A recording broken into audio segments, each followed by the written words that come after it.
जय श्री कृष्णा। कैसे हैं आप लोग फ्रेंड्स। आज की चर्चा बेहद ही महत्वपूर्ण होने जा रही है। आज हम चर्चा कर रहे हैं जीवन के उस पल की जो हमारे लिए कष्टकारक भी होगा और लाभदायक भी होगा। दोनों ही स्थितियां यहाँ पर रहने जा रही हैं क्योंकि हमारे राशि या लग्नपति का विशेष प्रभाव बदलने जा रहा है और ये आपके जीवन में किस तरीके के प्रभाव आपको प्रदान करेगा, क्योंकि राशिपति या लग्नपति का कई गुना प्रभाव राशि के लिए बढ़ जाता है, जिस कारण से आपके लिए काफ़ी महत्वपूर्ण समय आने वाला है। और इस महत्वपूर्ण समय में कुछ चीज़ें ऐसी होंगी जो आपके लिए हानिकारक भी होंगी और कुछ चीज़ें, क्योंकि कोई भी योग पूर्णतया लाभकारी नहीं होता, कोई भी योग पूर्णतया हानिकारक नहीं होता, सिर्फ परसेंटेज घट या बढ़ जाता है। मान लीजिए राजयोग बनते हैं तो आपके लिए 90% अच्छी स्थितियां बनती हैं, 10% निगेटिव रहती हैं। दुर्योग बनते हैं तो 90% निगेटिव होता है, 10% फिर भी वहाँ पर पॉजिटिव रहता है, जिसको कि हम अपने कर्माश की दिशा या गति बदलकर अपने फेवर में और ज़्यादा बढ़ा या घटा सकते हैं। तो बहुत महत्वपूर्ण समय आ रहा है क्योंकि शनि देव महाराज जो कि हमारे तृतीय स्थान में मीन राशि में विराजित हैं। अब मीन राशि में विराजित हैं, रेवती नक्षत्र में हैं। अब रेवती नक्षत्र क्या है कि जो कि बुद्धि के प्रदाता बुधदेव महाराज का नक्षत्र है। अब बुधदेव महाराज का नक्षत्र है। बुधदेव की वर्तमान में स्थिति जो है वो आपके षष्ठ भाव से गोचर कर रही है। षष्ठ भाव जो है काफ़ी महत्वपूर्ण भाव होता है, हालांकि ये आपकी प्रतिद्वंदी स्पर्धा को दिखाता है, लेकिन प्रतिद्वंदी स्पर्धा यदि जीवन में ना हो तो फिर किसी भी सफलता का या किसी भी कामयाबी का उतना आनंद नहीं मिलेगा जो कि आपने बहुत ज़्यादा मेहनत करके कितने लोगों को डिफीट करके प्राप्त की है। अब ऐसे भाव में आपकी बुद्धि जब बैठी हुई है तो जाहिर सी बात है कि उसको लोगों को हराने में, लोगों को चुनौतियां देने में बहुत आनंद आ रहा है। अब ऐसे ग्रह के नक्षत्र में बुधदेव शनिदेव का होना जो कि कर्म के कारक हैं। अब कर्म यानी कि आजीविका आपकी बेहद महत्वपूर्ण होती है। वहीं शनि देव महाराज जो कि हैं इस समय यदि कहा जाए तो लौह पाए से विराजित हो रहे हैं। लौह पाया किसे कहा जाता है? जिस समय पर ग्रह अपना राशि परिवर्तन कर रहा होता है उस समय चंद्रमा की स्थिति के आधार पर इनके पाए का निर्धारण होता है, जिस कारण से यह यहाँ पर, और देखिए शनि की कुछ कलाएं भी होती हैं जिनमें से 9 कलाओं को विशेष स्थान दिया जाता है, जो कि मैंने लास्ट के वीडियो में जो कि शनि से रिलेटेड था उसमें आपके सामने सारी चीज़ें परिभाषित की थी। आप वहाँ से उसे देख सकते हैं कि आपके लिए वर्तमान समय में कौन सी आपकी जो कला है वो प्रभावी हो रही है, क्योंकि कलाएं भी चंद्रमा की चाल के अनुसार बदलती रहती हैं। साथ ही साथ शनि जो है इस समय 18 डिग्री के हैं, जो कि युवावस्था के अंतर्गत ही आता है। जाहिर सी बात है कि अब हमको 100% प्रभाव शनिदेव के मिल रहे हैं। चीज़ें जो हैं हमारे लिए और अधिक लाभप्रद हो रही हैं। अब इन्हीं चीज़ों में आपके लाभ की स्थिति को बढ़ाते हुए इस समय चीज़ें थोड़ी सी हमारे लिए फेवर में भी हो रही हैं, क्योंकि शनि तृतीय स्थान में है और शनि को दंडाधिकारी भी कहा जाता है। लेकिन एक चीज़ का हमको ध्यान रखना चाहिए कि क्या कोई भी ग्रह किसी भी भाव में जाता है तुरंत वो हमारे पाप कर्मों का प्रभाव देना प्रारंभ कर देता है? जी नहीं। शनि जो कि जब भी किसी भाव में जाते हैं आपको सामान्य रूप से ही प्रभाव देते हैं, लेकिन जिस समय ये वक्र अवस्था में आते हैं उस समय क्या होता है कि आपके उस भाव से रिलेटेड जितने भी पाप कर्मा होते हैं उनके प्रभाव देना ये प्रारंभ कर देते हैं, क्योंकि ये काफ़ी ज़्यादा प्रचंड स्वरूप में होते हैं। 18 डिग्री के हैं, जाहिर सी बात है युवा अवस्था के हैं, और युवा शनि इस समय 3 भावों से प्रभावी होंगे, और जब 3 भावों से प्रभावी होंगे तो इनके लिए काफ़ी सावधानियां और काफ़ी ध्यानपूर्वक कदम आगे बढ़ाने की आवश्यकता रहेगी, तभी आपका लाभ का प्रतिशत बढ़ सकेगा, अन्यथा लाभ की बजाय हानि भी हो सकती है। तो चलिए इन चीज़ों को हम थोड़ा सा विस्तार से समझ लेते हैं और जान लेते हैं कि हमको किस तरीके से शनि के प्रभाव मिल सकते हैं। तो बने रहिए हमारे साथ इस वीडियो में, एंड तक आपको बहुत कुछ जानने के लिए मिलेगा। वीडियो बहुत ज्ञानवर्धक होने वाला है। यदि आपके लग्न में 10 नंबर बना हुआ है तो ये राशिफल आपके लिए है। यदि कुंडली में कहीं भी चंद्रमा के साथ 10 नंबर बना हुआ है तो ये राशिफल आपके लिए है। कुंडली ना होने की स्थिति में आप इसे नाम राशि से भी देख सकते हैं। यदि अभी तक आपने अपने इस चैनल को सब्सक्राइब नहीं किया है वैसे तो शनिदेव इस भाव में आकर बहुत ही शुभ हो जाते हैं, लेकिन हाँ, शुभता का तात्पर्य थोड़ा सा भिन्न होता है।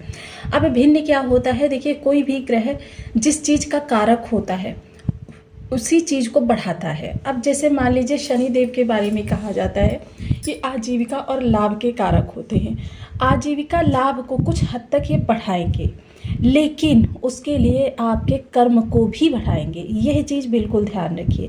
कर्म बिल्कुल सही होना चाहिए, नियत होना चाहिए। कर्म में किसी प्रकार की कमी इस समय आपके लाभ और आजीविका दोनों पर निगेटिव प्रभाव डाल सकती है। इसलिए बहुत सचेत रहें, बहुत सतर्क रहें। हर कार्य को नियम के अनुसार करते हुए, मान लीजिए शनिदेव के नियम यदि जाने जाएं तो वो शनिदेव के नियम एकदम, मैंने आपको प्रारंभ में पूर्व काल में बताया था कि शनि एकदम नारियल के समान होते हैं। बाहर से देखिए, दूर से देखिए तो एकदम कठोर सख्त, लेकिन जितने आप शनिदेव के नज़दीक चले जाते रहेंगे उतने ही शनिदेव शुभत्वपूर्ण दिखाई देने लगेंगे। शुभत्व के प्रभाव इनके, मतलब इनके नियमों के अनुसार यदि कोई व्यक्ति चल जाए तो फिर उसके लिए ये धन भंडार आपके खोल देते हैं, जिस कारण से व्यक्ति के जीवन में संपन्नता, सक्षमता, सारी चीज़ें उत्पन्न हो जाती हैं और व्यक्ति फिर से अपने जीवन में सिर उठाकर खड़ा होने लायक बन जाता है। और यही शनिदेव जब देने पर आ जाते हैं, चाहे वक्री अवस्था में ही क्यों ना हो, ऐसा नहीं है कि शनिदेव वक्र अवस्था में होते हैं तो धन लाभ नहीं कराते। बस इनके नियमों को समझकर संयत प्रभाव से अपने प्रभावों को आगे बढ़ाइए। तो चलिए शनिदेव से संबंधित सबसे पहले वो 4 भाव देखते हैं, तृतीय दृष्टि, सप्तम दृष्टि और दशम दृष्टि। अब देखिए यहाँ पर काफ़ी महत्वपूर्ण आपके लिए निकल कर आ रहा है। कौन कौन से भाव इन्होंने कवर किए हुए हैं। सबसे पहले आपके प्रयास का भाव, आपके प्रयास किस दिशा में होंगे, कितने सटीक होंगे, कितने विफल होंगे, ये सारी चीज़ें यहाँ से आपके निर्णय, क्योंकि किसी भी कार्य को करने के लिए पहले हमें निर्णय लेना पड़ता है कि निर्णय हम लेंगे तभी तो उस मार्ग पर आगे चलेंगे कि हमको पूर्व दिशा के मार्ग पर जाना है, पश्चिम दिशा के मार्ग पर जाना है, ये निर्णय होता है। फिर द्वितीय जो प्रभाव रहेगा इनका आपके विचारों के भाव पर रहेगा। थोड़ा सा देखिए गर्भवती महिलाओं के लिए थोड़ा सा ध्यान रखने योग्य समय है, मतलब ज़्यादा ही ध्यान रखने योग्य समय है।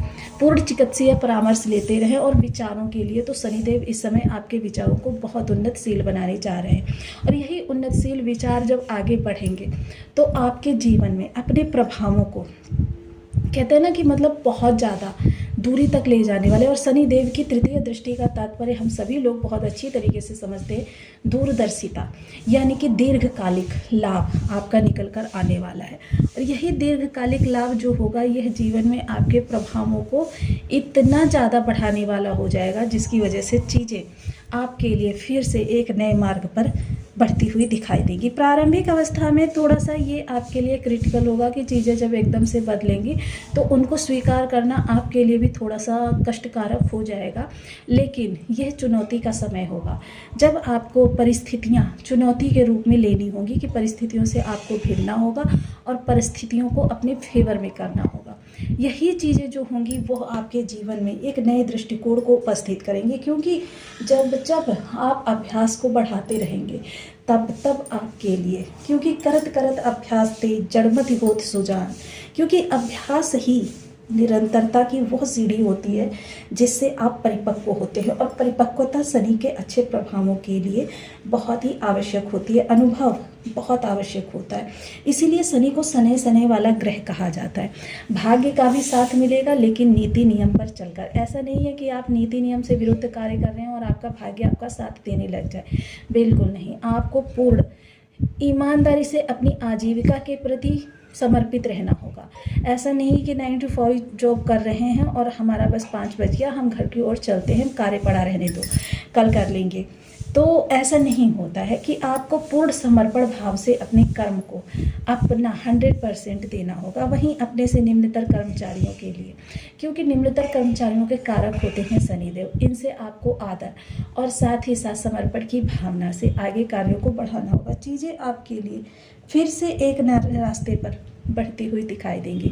हालांकि प्रचंड ऊर्जा का समय रहेगा, जिस प्रचंड ऊर्जा के समय काल को आप अगर भुनाना चाहें, क्योंकि प्रचंड ऊर्जा काल में चीज़ें जब गिरेंगी तो वो भी प्रचंड रूप से गिरेंगी, बढ़ेंगी तो भी प्रचंड रूप से बढ़ेंगी। इसीलिए आपको सावधानी से आगे बढ़ने के लिए सलाह दी जाती है। द्वादश भाव जो आपका व्यय भाव भी है, तो देखिए इस पर भाव के अनुसार अगर देखा जाए कि अगर आपने थोड़ा सा भी यहाँ पर असंयमित किया तो आपका व्यय इतना ज़्यादा बढ़ जाएगा जिसको कि आप बजट को ही आप अपने सही तरीके से सर्वाइव करने में सक्षम ही नहीं होंगे।